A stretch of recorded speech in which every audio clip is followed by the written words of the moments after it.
The order came down from above. The boss would take the official blame for the sleeper's betrayal. More so, she'd serve as the guinea pig for NASA's manned spaceflight program. By then, NASA had gotten as far as sending a chimp named Ham into space. Now came a whole battery of ground tests to pave the way for a human to take its place. High-G tests, zero-G tests, spacesuit tests, simulations in pressurized oxygen environments. Some of the tests were highly dangerous, too dangerous for the Mercury 7, who were by then already media darlings. So the boss was made to stand in for them. She could have refused the order, argued her side of the story against the CIA, but she didn't. The way she saw it, her military experience made her a potentially valuable asset to those tests. She felt it was her duty to accept. She soon proved herself right. The boss was more than just a guinea pig. She drew on her experience to give the staff focused advice exactly where it was needed.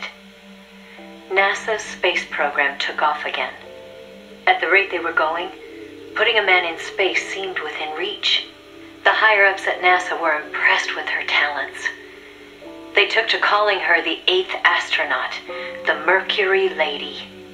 The photo I sent you was taken around that time. I suppose maybe they were planning to use it as propaganda, the world's first female astronaut.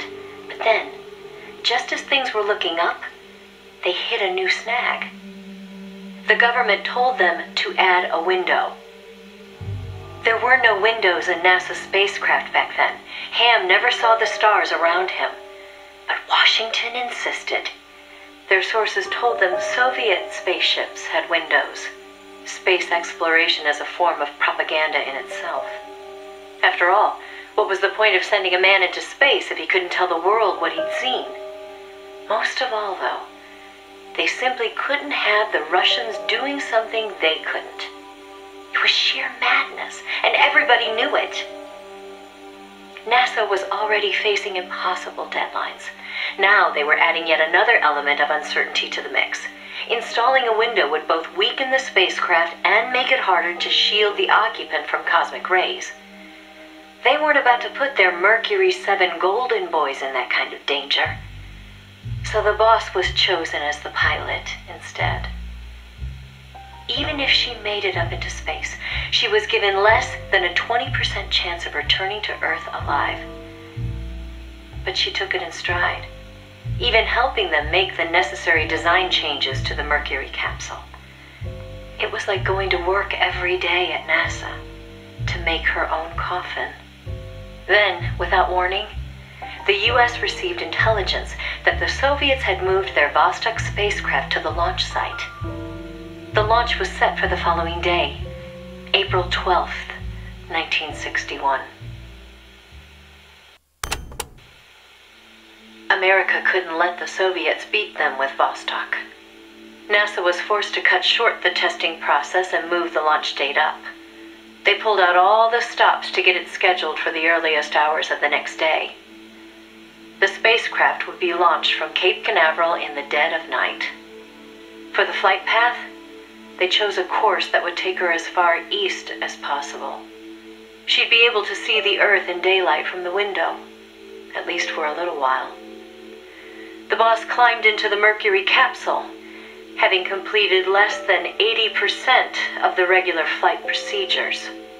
Both the timing and the flight path were risky, and testing was far from complete. But NASA had no other choice. The boss, for her part, never expected to come home alive. She was going on a one-way trip, the American version of Laika the dog. And yet she went all the same. "Someone has to be first," she said. "If fate has chosen me, then I accept, for my country, for the balance of the world." That's how she saw things. My chances may be slim, but I'll take them. I've accepted my fate. If anyone can get through this, I can. Then, on April 12th at 1:30 in the morning, the boss entered space. It was was nothing short of a miracle.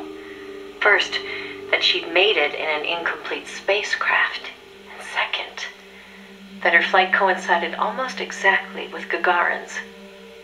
As the sun rose over the horizon, and cosmic rays began to bombard her through the window, she saw the Earth. I think you've heard the story before. It was a world without borders, a perfect jewel. All nations, all ideologies. They seemed so far away. It almost made her laugh, knowing that they'd risked so much to beat the Soviets by a few short minutes. If she'd seen Vostok from her window, she probably would have waved. But the two spacecraft were destined for very different fates. Gagarin circled the Earth and returned to the Soviet Union, safe and sound. The Mercury capsule, on the other hand, deviated from its planned re-entry angle. The addition of a window had thrown the capsule's aerodynamics off balance.